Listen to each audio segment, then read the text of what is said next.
Hello, everyone. This is MMA Interesting Prospects podcast. Today, our guest is Vitor Markes, who recently won his fight on Tuff-N-Uff 155. Hello, Vitor. How are you? Hello, how you doing? I'm good, and to be honest, I was really impressed by your last fight. It was a knockout Thank win. you. You won. I think that overall really big amateur title. So if you can tell me, how happy are you after this fight? I'm very happy. It's like everything I've been working for. It's just the beginning, to be honest. There will be many more titles to come. I picture myself being very high in this sport. And the first round was good, but it was like probably you'd try a little bit like get some reads of your opponent. Yeah, it's always good to read the opponent first round. You don't want to, because again, it was supposed to be a 5 round fight, so you don't want to go all out in the first round. You have to be smart. So first round, just chopping that leg, reading him a little bit, see how he's gonna react, faking him, see how he's gonna react to that. And then second round, I was like, okay, now it's time for me to get the work done, finish him off. To be honest, I feel like I was controlling the fight the whole time. I didn't even, I don't know, I'm not sure, but I don't think I even got touched. But yeah, Yes, but the second round was like absolutely like great because you had this kind of like in just few seconds you attack him like right away, and of course you finished him in the second round. yeah. So I think that overall it was like very good performance, especially that the fighter Thank was you, also a solid one. thank you. The first, like the beginning of the second round, I saw that he wanted to like put pressure on me, and I was like, okay, I can see what he's gonna do now. And then once he came, I threw that overhand, the right over his jab, and then threw a hook. I saw that he touched his eye a little bit. I saw that he felt it. I was like, okay, now you're gonna pay for that. And right now, what do you think should be next for you? So, will it be like title defense or maybe like going pro? Do you have this kind of like plans? Yeah, that's the plan right now. I plan on going pro. I'm very thankful for Tough-N-Uff for the opportunity to fight for the belt, but I will not be defending that belt as I am going pro. I plan on doing my pro debut sometime in September, and then my manager will figure out the rest from that. But I plan on finishing the year off as 3-0 as a pro. Oh, So so I have like, very big plans. Yes, very big plans. and probably for the young fighter, this kind of activity is quite important because you will spend this Yes, kind of like minutes in the cage, and of course, as the like younger fighter, your recovery is much better than you are like 30 or exactly. 35. Yes, have to use it to my advantage. I have to use it to my advantage. I'm young, I'm handsome. I'm just doing everything in the right way. And I saw that you made your amateur debut in the like card that your father headlined. Yeah, How like crazy it was because it's a very rare thing. Sometimes there are like fighters who are brothers, but it's a rare thing that we have like a father and the son. How excited were you that you like shared the card with your father? yeah. I mean, I grew up watching MMA. My father. I grew up watching my father, and to be able to be in the same card as him was a crazy feeling. To be honest, there was a little bit of nerves, but yeah, it was definitely something. It was definitely something. So probably even as the like young kid, you like knew right away that you will be like a pro fighter. Yeah, yeah. That fight, to be honest with you, I could have performed a little bit better. I mean, it was still a great performance, but I was just too nervous, fighting the same card as my dad. I don't think I ever seen anybody even do that, to be honest with you. But yeah, that was great. It was a very cool day for everybody. And like, how old were you when you like saw your father in the cage for the first time? So like live in like a live fight. Uh, I was back in 2000 and well, I didn't see him. I watched him on TV. It was his first UFC fight against Carlos Vemula. His first UFC fight. It was 2011, I believe. I might be wrong. Maybe 2012. 2012. That was what? He's how long ago was 2012? 14 years ago. Yeah. So I'm 20 now. I was 6 years old, seeing him fight for the first time. And then in the actual cage, I think I saw him fight for the first time when I was 9 years old. Yeah. But before that, he'll always take me to like, MMA events. I'll always go with him. He'll be like the sitting in the VIP area. I just thought I was so cool just by sitting there with him. But yeah, like I said, I grew up watching the sport and just being able to experience that now as a young kid. I'm 20 years old. I just turned 20 years old like 3 weeks ago. And just being able to experience this and do what I love, for me, it's a dream come true. I just feel like everything is going the right way, and I don't think it can go the wrong way. I'm just doing everything right. I train with the best fighters. I train at the best gym. It can't get better than this, to be honest with you. The future is very bright. The future is very bright. And if you can tell me more about your like preparation for your last fight and also maybe your next fights. So where do you train and who do you have there as the like main sparring partners, training partners? I have a few main sparring partners actually. I like getting different looks. You know, like let's say I'm gonna fight a guy that's a southpaw. Okay, that's great, but I'll go with the guy that's a southpaw, and then I'll go with the guy that's orthodox. I'll go with the guy that switches stance. But yeah, right now I'm training at Porrada Training Center over here in Las Vegas, Nevada. Uh, Magomed Ankalaev trains here. Alex Volkov, as you may know. Who else? Billy Alicana, another UFC fighter. I mean, I train with high level fighters. We just had Murtaz Magomedov. He just had the first reverse twister in the UFC. I don't know if you saw that. Yeah, that was my main sparring partner for that fight.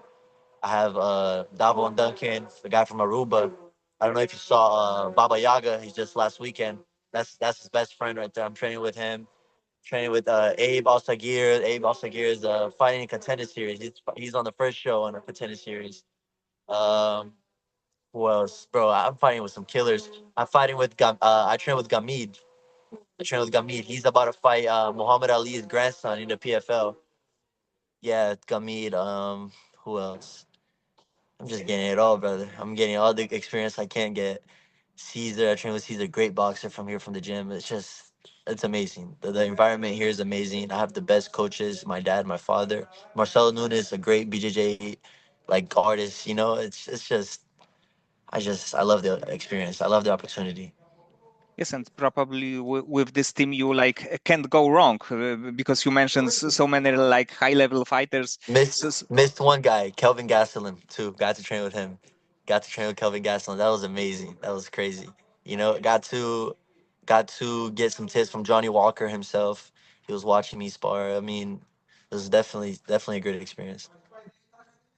and when you have this kind of like plans that you want to be like 3-0 in the end of the year, I think that like next year or 2028 can be like super interesting for your career. 2028 is where I plan on things going big. 2028, I believe I'll be 22. That's where the UFC comes. That's my dream, the UFC. And I feel like by 2028, if I end the year off as a 3-0 professional fighter, by 2028, the dream will come true. And then hopefully we can do this interview again as a UFC fighter.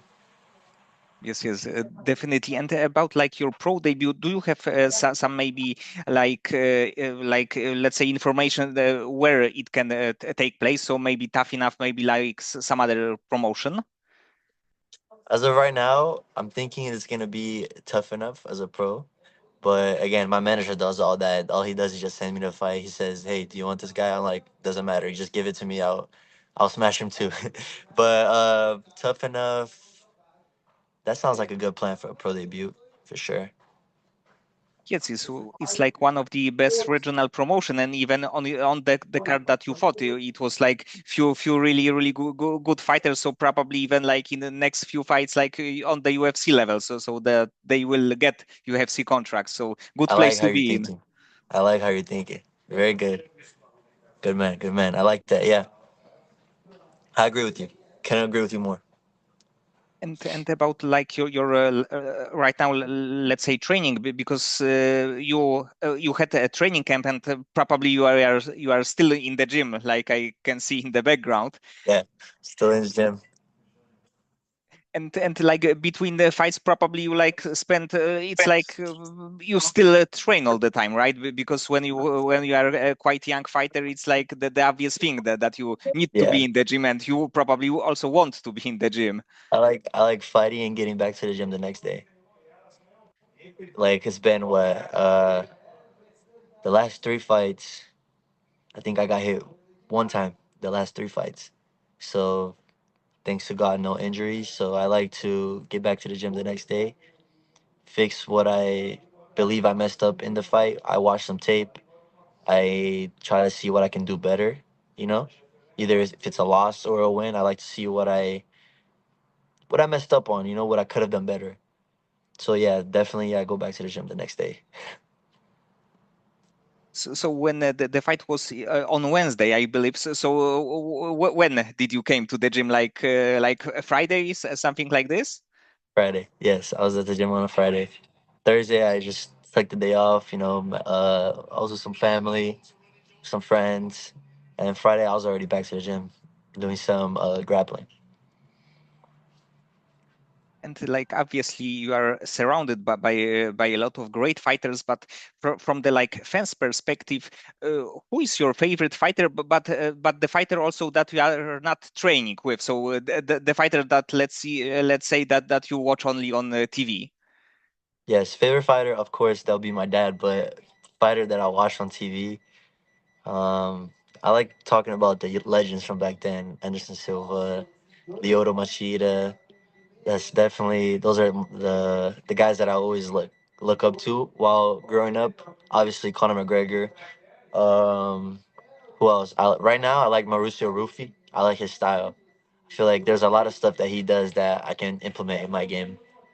Uh, let's see who else. Damian Pinas. He just fought last weekend. I don't know if you saw the Aruba guy, Baba Yaga. I like. He trains with me, but I also like how he fights. He's very good right hand he has. Yes, and I think that actually UFC will promote him a lot, and probably because of his like crazy striking, he should be like ranked quite soon. But also, I think that he will get this kind of like big fights also quite soon. Maybe next fight, maybe fight after this. Definitely the like. Between me and you, I think he will smash the Sukaev. He called that Bison Goose Sukaev. I think he will smash the Sukaev. That guy is not definitely not ready for him.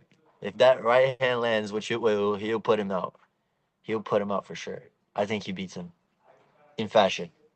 Yes, and actually these knockouts are like really brutal because sometimes the knockouts are like so, and sometimes they are really brutal. The way he knocks out is brutal. He knocks out in a brutal way. Yeah, he's very brutal and such a nice guy. And when you are in the let's say even right now in the gym, what do you like to do the most in your training? So is it like a kind of striking part, the grappling? What is your favorite thing? Before I get to that question, someone that I would really look up to as well, Mateus Camilo. Do you know who that is? Yes. He just fought in Baku. He beat Nazi. Yes. He's Yeah, that's actually I also used. my partner. That's my partner as well. That his style is great, amazing to see. And what I like to do at the gym, I like to call myself a striker, but I do it all. I am a balanced fighter. You know, I'm a well-rounded fighter. I do grappling, I wrestle, I do jiu-jitsu, but definitely kickboxing days is my favorite. And when you're thinking about like finishing opponents, do you have in your mind maybe some kind of crazy finish that you would like to win your fight with? Yeah, spinning back kick, definitely spinning back kick. I mean, not a lot of people know, but before I went into this fight, I actually went and injured both of my feet. They're pretty messed up right now. I'm getting it checked out tomorrow, but I like to throw them a lot in my fight. I just wasn't very confident throwing it in this fight because I was like, what if I hit an elbow? What if you know what I'm saying? I don't want to.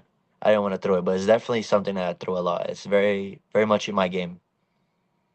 So maybe like perfect way to win your pro debut. Yes, very much. Once this gets healed up, which it will soon, that will be a perfect way to win a pro debut. spinning back kick. I'm calling it. Okay, Vitor, so many thanks for the time and for conversation. I think that you right now you are one of these like amateur prospects to watch. Of course, this title also this like title win, of course, was also a really big thing, and I think that your future as the pro is really bright. Thank you very much. Thank you for the opportunity.